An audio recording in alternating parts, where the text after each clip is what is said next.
Hi friends, தம்ப்நெயிலில் பார்க்குற இந்த ட்ராயிங்கை எப்படி பண்ணுறது அப்படின்னு சொல்லிட்டு இப்போ நம்ம பார்க்கலாம்.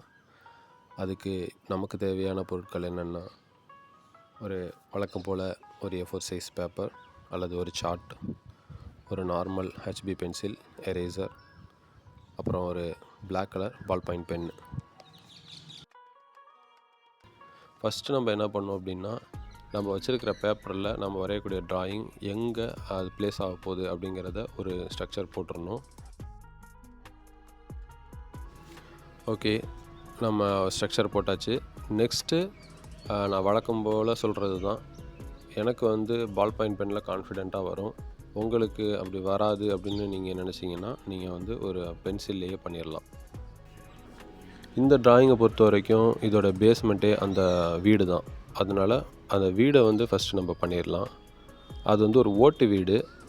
அதனால் அந்த ஓட்டு வீடு ஒரு கிராஸாக வரும் அப்படிங்கிறது நம்ம எல்லாருக்குமே தெரியும். நம்ம வழக்கமாக சின்ன பிள்ளையிலேருந்து வரைகிறது வீடு தான். அதனால் இது ஈஸியாக வந்துடும். பட் அந்த டைமென்ஷனை மட்டும் நம்ம புரிஞ்சுக்கிட்டோம், எந்த அளவுக்கு கிராஸ் கொண்டு வரணும் அப்படிங்கிறத மட்டும் நம்ம மனசில் வச்சுக்கணும்.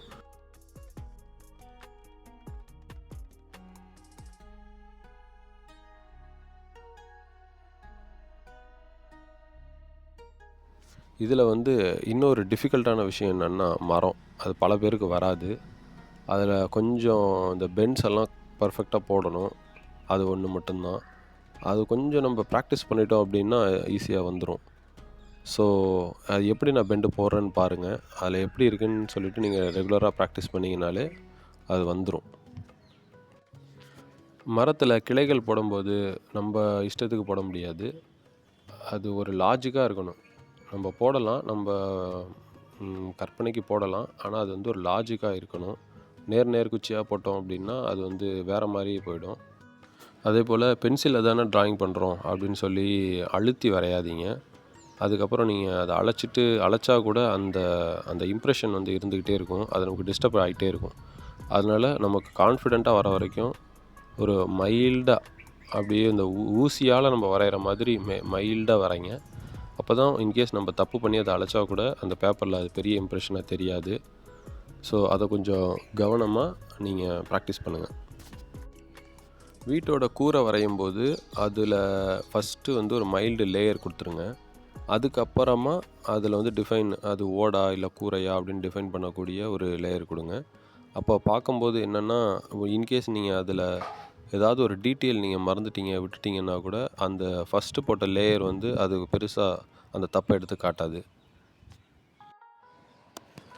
இந்த ட்ராயிங்கில் நம்ம எல்லாத்தையுமே ஒரே பென்னுலேயோ அல்லது பென்சில்லையோ தான் நம்ம டிஃப்ரெண்ட் பண்ணி காட்டுறோம்.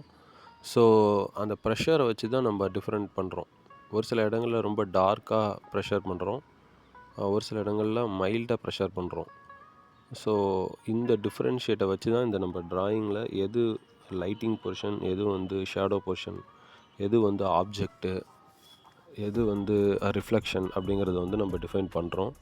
ஸோ இதுக்கு எல்லாத்துக்கும் பேஸாக இருக்கிறது இந்த இந்த லைன்ஸ். அதாவது ஒரு சில இடங்களில் நம்ம வெர்டிக்கலாக அதாவது செங்குத்தாக ட்ராயிங் பண்ணுறோம். ஒரு சில இடங்களில் ஹரிசாண்டலாக கிடைமட்டமாக நம்ம ஷேடோ பண்ணுறோம். ஸோ இதில் எங்கேயாவது தப்பு நடந்துச்சு அப்படின்னா டோட்டலாக அந்த ட்ராயிங்கையுமே இது பாதிக்கும்.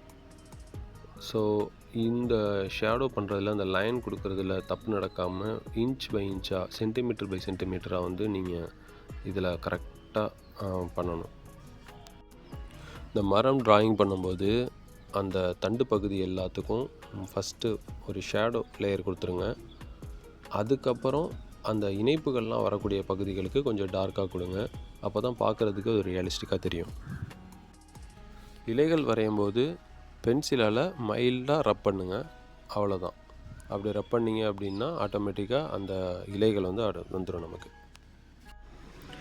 வாட்டரை பொறுத்த வரைக்கும் நம்ம ரிஃப்ளெக்ஷன் மூலமாக தான் அது வாட்டர்னு காட்ட முடியும். ஸோ ரிஃப்ளெக்ஷன் பண்ணான்னு போட்டு தீட்டிடாமல் அதில் எப்படி வருதோ அதே மாதிரியே ட்ரை பண்ணி பாருங்கள்.